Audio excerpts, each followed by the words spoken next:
So, coming into the game against Colorado, you have a team, Colorado, that's had a lot of injury issues. You know, the Kings are on the upswing and looking for a big outcome. It's an afternoon game, so it's immediately kind of like, I don't know. Kings, but whatever. Kings played really well this game. You know, they absolutely dominated the game from start to finish. Not like they picked it up in the third or anything. They absolutely dominated. I think every single player had a goal. Yeah. Despite the 4-1 score, I think every player did have a goal. But, you know, Colorado Avalanche, I mean, this is a team you have to beat. I mean, missing Ryan O'Reilly, what the hell's going on with him? And just so many soft goals by Varlamov. But, you know, definitely nice to see the Kings, you know, string together quite a few wins. But the next step was the game against the Ducks. You know, Anaheim Ducks surging in the National Hockey League, better than the Kings, unfortunately. And this was, you know, kind of a true test. But, you know, that said, Chris, you know, coming into the Ducks game, you know, the Anaheim Ducks playing, you know, the second game at a back-to-back, which is definitely a little bit rough. And, however, you know, that said, came out and, you know, got the first goal in the second period. Yeah, first was a little iffy for the Kings. Yeah. You know, like they've kind of been all year long, unfortunately. But you know, this was a really exciting game. I mean, we always talk about this, that the Kings have never been in the playoffs the same year that the Ducks have.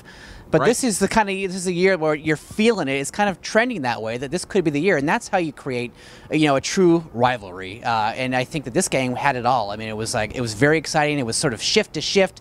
It felt like a playoff game. Yeah, you know, but here's the thing. I actually did not, despite the 4-2 win for the Los Angeles Kings, you know, I didn't feel 5-2. It was 5-2. Oh, right, the empty netter by, of course, Jeff Carter. Yeah, but you know, despite the fact that the Kings did win, you know, somewhat decisively, I don't think that they played their best game.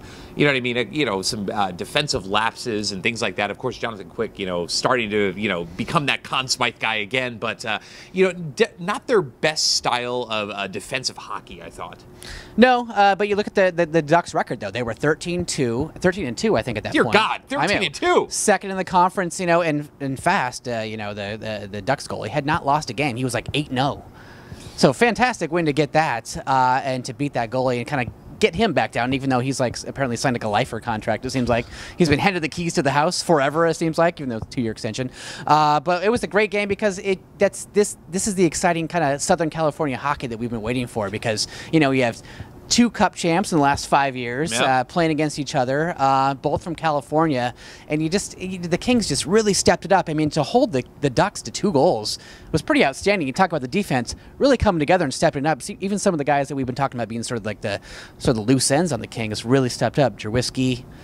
Oh, Muzzin had the Muzzin had a goal there too. An awesome goal. Yeah, I mean, not to take anything away from it. I just thought that I think Quick is the reason why we won that game, definitely. You know, but you know, it's a young defense. It's remade essentially without, you know, Willie Mitchell, Alec Martinez, and of course Matt Green. But you know, we won the game. We're gonna take it. You know, stringing together the wins. That was the first time that we've been back in the playoff picture. But coming into tonight against the Detroit